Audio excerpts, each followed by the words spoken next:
Hey guys, welcome back to World Mechanics. Our mission here at the garage, guys, is to save you as much money as we can. That's why we make these absolutely free videos. Let's go ahead and start on it now.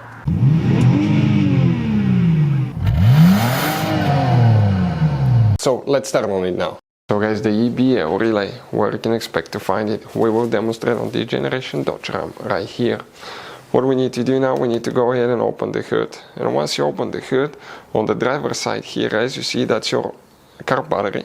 In front of it you have a fuse box. Press these two tabs at the same time, lift the cover, it will open. On the inside you will find a main engine fuse box with a layout like this one. Before we continue, let's explain quickly why it's always a good idea to test fuses and relays. Guys, it's very important to always test your fuses and relays. Why? Sometimes you may think you have a good fuse, guys. It's hard to tell. Look at those fuses, right? And sometimes, okay, you pull the fuse. Okay, I'm going to get the fuse puller and I'm going to remove one fuse.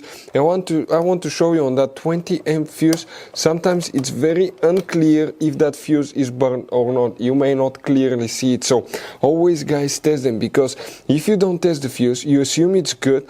You end up spending money, time and diagnostics for problems that do not exist, guys. So you can just waste your money and time. Always test your fuses, always test relays. We will put links in the description of the video below where you can find, guys, a video for testing a fuse and testing a relay that will explain everything that you need to do. If you guys need to buy any parts, tools for your Dodge Ram, fuses, relays at a really good price, quick shipping, that way you do not waste money and time, we're going to put a link in the description of the video below for your convenience. Please check it out. The EBL relay, where you can find it. Please guys, make sure to stay until the end. We want to give you one good advice, that way you don't end up being stuck in the middle of nowhere like it happened to us. Here the relay number, so that's 5, 6, 7, 8, 9, 10.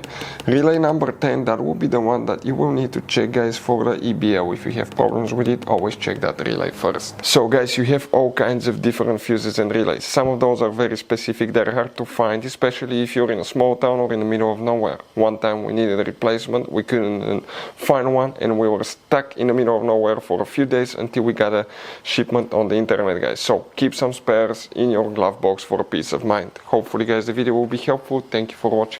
Hopefully, guys, the video was helpful. Please do not forget to comment, like, subscribe. That way we can keep making these absolutely free videos. Guys, we have more than 19,000 free repair videos on our YouTube channels that can, guys, save you thousands of dollars in future repairs. Check them out. Thank you guys for watching and see you next time.